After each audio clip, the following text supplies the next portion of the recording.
Bonjour à tous, ici Louis Augustin, j'espère que vous allez bien, que vous êtes en forme. On est dans le cadre d'analyse de vidéos des candidats à la présidentielle. Avec Jérémy, on va vous montrer un petit peu nos différents outils d'analyse pour pouvoir vous éclairer dans l'authenticité de ces différentes vidéos. On rappelle qu'il n'y a pas de vocation politique à cet exercice. L'idée, c'est plutôt voilà, de vous aider à voir dans quelle mesure est-ce que sur certains sujets, l'authenticité est présente ou moins, dans quelle mesure est-ce que dans vos futures vidéos à vous, l'authenticité et ou certains outils qu'on vous partagera pourraient vous être utiles. Voyez donc plutôt ces vidéos comme une espèce de forme de cadeau qu'on a le plaisir de vous faire avec Jérémy. Tout à fait, merci, Louis-Augustin. C'est Jérémy de Magicien de la communication. Pas de politique, l'idée c'est de regarder ces vidéos avec un œil détaché. Aujourd'hui, on va regarder la vidéo de Jean-Luc Mélenchon. C'est une vidéo un peu particulière puisqu'il n'apparaît pas, dans cette vidéo. Moi, je suis coach de dirigeants pour entreprises et aussi business developer. L'idée avec Louis-Augustin, c'est qu'on travaille souvent ensemble pour aider nos clients à l'aide à la prise de décision et aussi à l'analyse, de certaines vidéos pour être plus à l'aise lors de prise de parole en public, lors de présentations, lors de négociations. Exactement. Le corps parle, grâce au non-verbal, au moins autant que le verbal et l'idée, c'est que, Jérémy sur la partie plutôt verbale et moi sur la partie plutôt non verbale, on puisse vous donner un aperçu assez rapide d'une dizaine de minutes par vidéo, de ce qui se passe et de ce que l'on peut remonter comme information sur, les vidéos de campagne. Puisque le non-verbal parle autant que nous, dans le cadre de cette vidéo de Jean-Luc Mélenchon, puisqu'il ne s'exprime pas, je vais avoir un peu moins de travail, mais globalement, en effet, l'idée, c'est qu'en mettant en lien le verbal et le non verbal, eh bien, on a une espèce d'information sur une congruence ou pas, sur une cohérence ou pas, et sur une capacité à avoir besoin à creuser ou pas un sujet dans le cadre d'une prise de décision, comme le disait Jérémy. Louis Augustin, quand il regarde une vidéo, il regarde les muscles du visage, il regarde le non-verbal, il regarde comment les gens incarnent leur message. Et moi, quand je regarde une vidéo, je vais regarder quels mots ils vont utiliser, comment est-ce qu'ils vont les dire, le verbal et le paraverbal, et aussi comment ils vont les mettre en image, puisque là, c'est un exercice difficile d'une minute trente. Mais bon, c'est des candidats à la présidentielle, ils sont tous coachés, et donc normalement, ils ne laissent rien au hasard. Commençons sans plus attendre avec la vidéo de Monsieur Mélenchon. La première image du film de Jean-Luc Mélenchon, on s'attend à ce que ce soit lui qui parle et en fait, on se retrouve dans une salle de cinéma et c'est une femme qui va parler. Ça va être un texte en prose et effectivement, on va se rendre compte pendant 1 minute 30, 1 minute 28, que, il va seulement prononcer une phrase, qui est écrite ici en haut à droite: «Un autre monde est possible». Moi, ça me fait beaucoup penser, rien que cette scène, à The Man in the High Castle, une série sur Netflix, qui parle d'un film, une bande juste qui, pourrait changer le monde. Ce qui est très intéressant dans cette vidéo, c'est que le pronom «nous» va être utilisé 8 fois, aucun «je», aucun «vous», aucun «moi» et du coup, cette vidéo, on en parlait avec Louis Augustin, c'est, une sorte de projet qui a été monté, par Jean-Luc Mélenchon, qui est un peu un détournement puisqu'en fait, il n'apparaît pas, il ne se présente pas à l'élection présidentielle. Il a fait travailler quelqu'un sur le texte, il a fait travailler quelqu'un sur la musique et quelqu'un sur le clip aussi. Donc ce clip, il montre des visages, il montre des personnes qui regardent, un film. On va pas analyser, tout le texte, il va beaucoup parler de la France, des frères Lumière et de sujets qui sont plus ou moins positifs, beaucoup plus positifs en tout cas que d'autres candidats qui vont directement attaquer sur l'urgence climatique ou le prix de l'essence. Ce qui est vrai, c'est que, bon, même si ça n'apporte pas grand-chose à notre propos en soi, le visage des gens, présents sur l'ensemble de la vidéo nous permettent à peu près à l'ensemble de la population française de s'identifier, de se reconnaître et globalement, ils ont tous des visages, voilà, on le voit avec cette dame, plutôt détendus, plutôt souriants, plutôt agréables. Globalement, ils sont tous dans la même pièce et c'est vrai que c'est surprenant qu'à un moment, même s'il y a rien de comportemental là-dedans, là pour le coup, c'est purement mon ressenti à moi. Sachant que, petite parenthèse sur le côté ressenti, dans l'ensemble de ces, 12 analyses de vidéos qu'on va vous faire, il faut qu'on soit le plus objectif possible. On n'est pas là, encore une fois, pour, parce qu'on préfère ou parce qu'on va voter pour tel ou tel candidat, le 10 avril prochain. On n'est pas là pour, faire une com préférentielle pour l'un ou l'autre, bien au contraire. On est là pour être le plus objectif possible, que ce soit Jérémy ou moi, en se basant sur des choses corporelles qu'on voit. c'est la base qui fait qu'on vous partage telle ou telle information, mais globalement, il faut que et c'est vrai dans le cadre de notre métier au quotidien, l'idée c'est d'être objectif et donc de se baser sur des faits, des choses qu'on observe, qu'on va vous partager et non pas sur, bah, tiens, parce que j'aime bien un tel ou une telle, bah, du coup je vais, améliorer ou pas, l'analyse de la vidéo. Vous pouvez compter sur notre objectivité.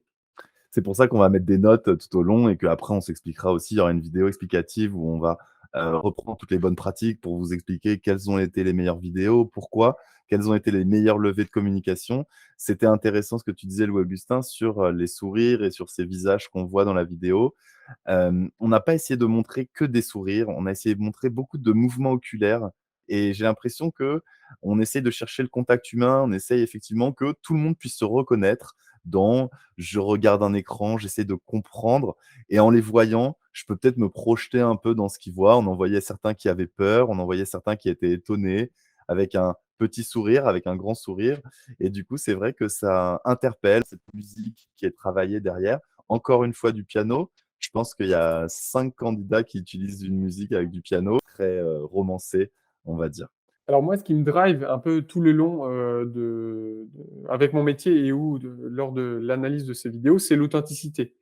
Et l'authenticité ici, elle est difficilement notable dans la mesure où, on ne voit pas, monsieur Mélenchon. On l'entend rapidement, mais c'est tellement rapide qu'il y a pas grand chose à dire. Mais globalement, si j'allie le côté authentique et mon avis, il est probable que, voilà, faire cet exercice ait été, pas forcément la chose la plus intéressante pour lui. Donc il a dû est-ce qu'il a lancé un appel à projet? Est-ce que c'est madame Diop qui lui a proposé d'elle-même?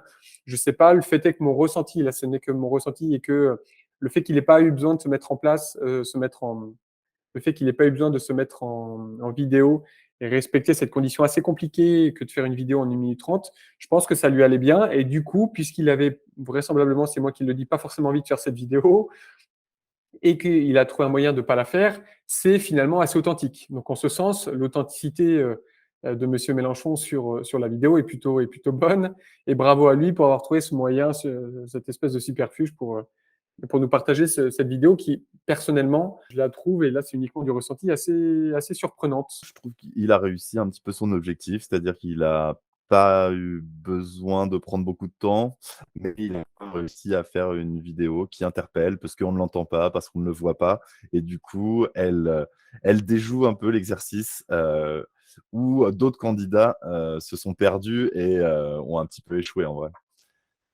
Alors il y a 20 secondes, enfin 18 pour être précis, pendant lesquelles on a la possibilité de voir comme on le voit à l'écran à l'heure actuelle, ces différentes propositions. Moi je trouve ça long, ça me donne le sentiment, mais il y a rien de comportemental là-dedans, vous l'avez compris. Ça me donne le sentiment de vouloir un peu meubler et du coup, même si, c'est pas en lien avec l'authenticité en soi, bah, je trouve ça un peu dommage. Ouais, moi je trouve que ce dernier slide, il est pas très quali. Je trouve aussi que les bullet points ne sont pas vraiment du même ordre, ça manque un petit peu de clarté. Au moins faire une animation pour faciliter la lecture. Bon, il y a peu de chances que ce soit vraiment lu. Autant on a, pendant du coup 1 minute 10, on aperçoit des visages, on aperçoit une ambiance. Alors on ne sait pas trop ce qu'ils regardent, mais ils regardent dans la même direction, ils regardent, ils sont dans un cinéma. J'ai l'impression que ça aurait été peut-être pertinent à un moment de faire un espèce de plan sur l'ensemble du groupe pour jouer peut-être le côté un peu, groupe France, groupe, avec, voilà tout un tas une diversité assez forte. Ça dure, effectivement cette slide, 20 secondes pour le temps et puis cette dernière image, un autre monde est possible. On va l'entendre qu'il le dit, qu'il le lit une fois. Alors c'est vrai qu'en termes d'authenticité, la voix, c'est très important. On peut pas mentir avec sa voix et quand, en plus, certains candidats ont réussi à juste commenter et à pas se montrer, mais quand, on doit être face caméra, c'est pas la même chose, c'est pas le même entraînement et du coup là-dessus, certains candidats ont choisi, différents partis pris. On peut mentir ni avec sa voix, ni avec son non verbal d'ailleurs. Pour conclure, Jean-Luc Mélenchon n'a pas vraiment, participé à l'exercice. Il a botté en touche, il n'a pas voulu jouer le jeu et en même temps, il a trouvé un moyen détourné qui était assez innovant, créatif. Est-ce que ça marche? Oui. Est-ce que ça suffit? Je je ne pense pas, je ne sais pas. Après, chacun son avis. En termes de support, de communication, il y est bien, il y a de l'effet, mais c'est vrai que la fin manque un petit peu de punch. C'est pas celle que j'ai préférée. Si je devais, être sur un plan plutôt personnel, J'ai pas trop bien compris l'ambiance du cinéma. J'ai trouvé dommage qu'il y ait pas une vision un peu plus globale. J'ai pas trop bien compris du coup pourquoi est-ce que si jamais je devais voter pour Monsieur Mélenchon, je voterais pour lui. Les 18 secondes de pâté un peu inerte, un peu mou et sans trop de vie à la fin me donnent pas trop envie de lire.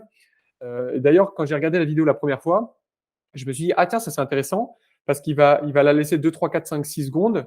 Si jamais j'ai envie, je vais pouvoir mettre pause pour le lire moi-même, mais il va pouvoir passer rapidement à quelque chose d'autre pour pouvoir partager encore plus d'informations.